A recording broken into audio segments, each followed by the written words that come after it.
दोस्तों, आप तमाम लोग जानते हैं कि महाराष्ट्र के चुनाव से पहले, महाराष्ट्र के विधानसभा के चुनाव से पहले बहुत बड़े इस्लामिक स्कॉलर आप तमाम लोग जानते हैं, मौलाना खलीलुर रहमान सज्जाद नोमानी साहब ने एक लिस्ट जारी कर दिया है। उन्होंने कुल 288 प्रत्याशियों का ऐलान किया है, जिनको इन्होंने 288 विधानसभा क्षेत्र में अपना समर्थन दे दिया है। इनके द्वारा जो लिस्ट जारी किया गया है उनमें कुल 269 महाविकास आघाड़ी के प्रत्याशी हैं, जिनको इन्होंने सही पाया है और इन्होंने एक लिस्ट जारी करते हुए कहा है कि इन लोगों का समर्थन किया जाना चाहिए। 16 और अन्य प्रत्याशी हैं, कुल 22 या 23 मुस्लिम प्रत्याशियों को इन्होंने समर्थन दिया है। हालांकि आपको बता दें, मौलाना सज्जाद नोमानी साहब ने बाकायदा एक वीडियो में यह बात कही थी कि कुल 25 जो है नाम इन लोगों ने इन्होंने वो महाविकास आघाड़ी को कहा था कि इन 25 जगह पर मुस्लिम प्रत्याशी को मैदान में उतारा जाना चाहिए। लेकिन इन लोगों के इतना कहने के बावजूद मुश्किल से 10-11 प्रत्याशी वो महाविकास आघाड़ी के द्वारा मुसलमानों को मुसलमान प्रत्याशी बनाए गए। ये भी काफी चौंकाने वाली बात है कि जो लोग मुसलमानों का वोट लेना चाहते हैं, वो मुसलमानों को इख्तिदार नहीं देना चाहते, वो मुसलमानों को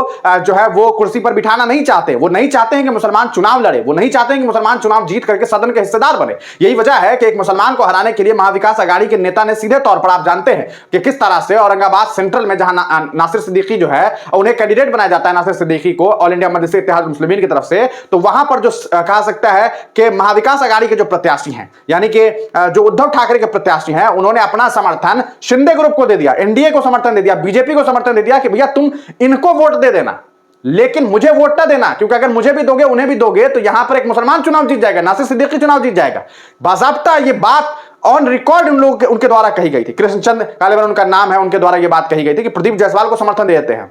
दो कट्टर दुश्मन एक हो गए, बस इसलिए क्योंकि कोई मुसलमान चुनाव ना जीत जाए। और ऐसे में मौलाना सज्जाद नोमानी साहब ने जो लिस्ट जारी किया है वो और भी चौंकाने वाला है। उस लिस्ट में ना इम्तियाज जलील का नाम है, ना नासिर सिद्दीकी का नाम है। ना तो ये चाहते हैं कि इम्तियाज जलील साहब को इन्होंने इस लायक समझा है कि वो औरंगाबाद पूर्वी से चुनाव जीत जाए, ना इन्होंने नासिर सिद्दीकी को इस लायक समझा है कि वो सेंट्रल से चुनाव जीत जाए।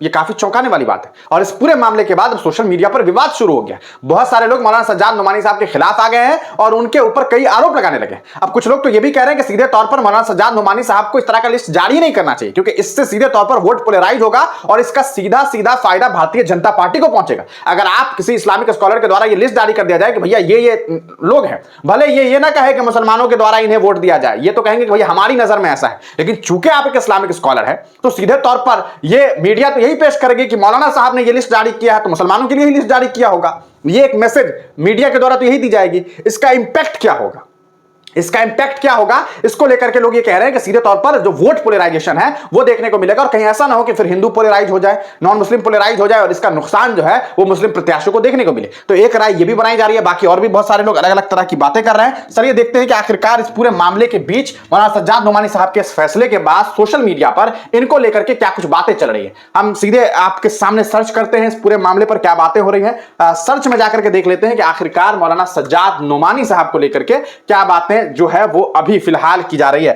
तो सज्जाद नोमानी ये सर्च करते हैं और देखते हैं कि आखिरकार इनको लेकर के क्या कुछ बातें जो हैं वो सोशल मीडिया पर अभी फिलवक्त की जा रही है। तो ये finally we release the list of the candidate to be supported in Maharashtra Vidhansabha और 269 एमपी और 16 अदर्स को इन्होंने समर्थन दिया है। लेटेस्ट में अभी देखते हैं कि आखिरकार लोग क्या कुछ करें। बहुत सस्ते में बिक गए सज्जाद नोमानी साहब, ये मोहम्मद मेराज ने ट्वीट किया है। मुसलमानों को अगर अपनी कोई क़यादत खड़ी करनी हो या कोई अपनी पार्टी नेशनल लेवल की करनी हो तो सज्जाद नोमानी, महमूद मदनी जैसे मीर जाफर और मीर कासिम से दूर रहे। ये अपनी जात के लिए कौम के वोट को सौदा कर देते हैं। ये खान लिख रहे हैं। और कहां से मजबूर करेंगे आस्तीन के सांप, सज्जाद नोमानी जैसे लोग मुसलमानों को अलग थलग करने पर लगे हुए हैं। मुस्लिम पर्सनल लॉ बोर्ड इसमें ये सीधे तौर पर इन्होंने कहा है कि ये मराठी में लिखा हुआ है तो मुझे इसके बारे में ज्यादा पता नहीं। उलेमा हमारे रहनुमा है, पर हमें उम्मीद सिर्फ अल्लाह से रखनी चाहिए, क्योंकि उनकी मर्जी के बिना किसी की तायीद करना या किसी की मुखालफत करने से कुछ नहीं होता। फैसल हयात ने बड़ी ही कहा सकता है कि सही तरीके से इन्होंने ये बात को लिखा है अपना।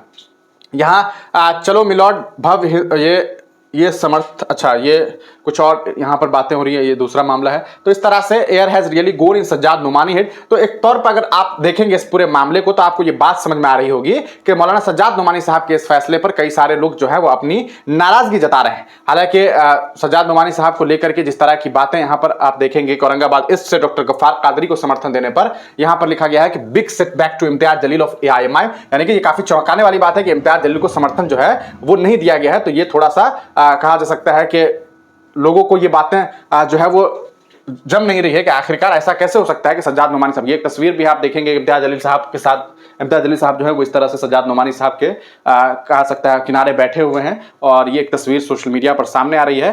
तो ये एक बड़ी खबर के तौर पर जो है वो आइंदा आने वाले वक्त में पेश होने वाली है कि मौलाना सज्जाद नोमानी साहब की तरफ से जो है इतनी बड़ी खबर जो है वो सामने आई है। अब सीधे हम लोग प्रोफाइल पे जाकर के देख लेते हैं कि और क्या कुछ बातें जो है अभी लेटेस्ट क्या कुछ बातें जो है वो की जा रही है। अभी कई सारी खबरें जो है वो लोगों के द्वारा साझा किया जा रहा है। जब मुजफ्फरनगर का फसाद हुआ उस वक्त समाजवादी पार्टी की सरकार थी और यादव अखिलेश मुख्यमंत्री थे।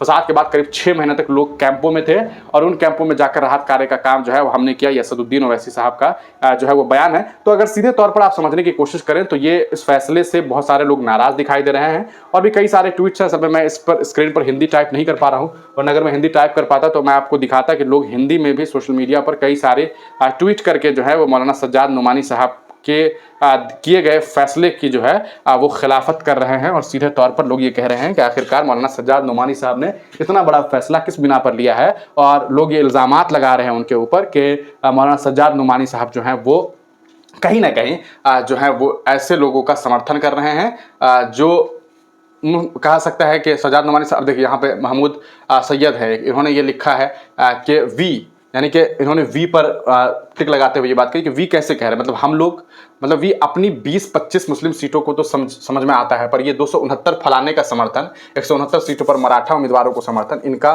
खुद का वोट महाराष्ट्र में है क्या जो ये खुद से ही ठेकेदार बनकर फैसला सुना रहे हैं। तो इन्होंने मौलाना सज्जाद नोमानी साहब पर भी जो है एक सवालात जो है वो ये खड़ा कर दिया है। तो ये चीज़ लोगों को समझ नहीं आ रहा। नोमानी साहब वो दौर बीत गया जब खलील खां फाकते उड़ाया करते थे। अब न शाह है न शाही इमाम, कोई नहीं सुनेगा आप जैसों का फरमान। अपने आखिरी वक्त में जलील होने का रास्ता चुना है आपने। मुस्लिम नेतृत्व को ताकत देने के बजाय आप जुम्मन गिरी पर उतर आए हैं। ये बातें जो है अब सोशल मीडिया पर शुरू हो गई है। कहीं ना कहीं अब जो बातें होने वाली है ये और भी ज़्यादा कहा जा सकता है चर्चाएं बटोरने वाली है। तो मौलाना सज्जाद नोमानी साहब के द्वारा इतनी कहा सकता है इस तरह की उम्मीद जो है वो लोगों के द्वारा नहीं की जा रही थी कि ये इस तरह का बयान जो है वो देंगे।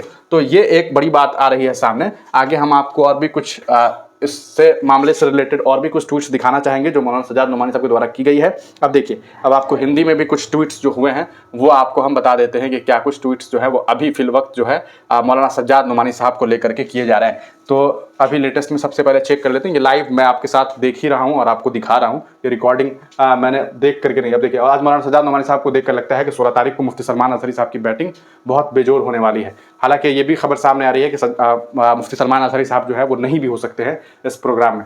तो अब देखिए कि मुसलमानों ने एकजुट होकर महाराष्ट्र में भाजपा के खिलाफ वोट जिहाद करने का ऐलान कर दिया। ये देखिए, मुसलमानों ने एकजुट होकर महाराष्ट्र में भाजपा के खिलाफ वोट जिहाद करने शुरू हो गया ना, वोट पोलराइजेशन। मैंने आपको शुरू में कहा कि पोलराइजेशन जो है वो शुरू हो जाएगा।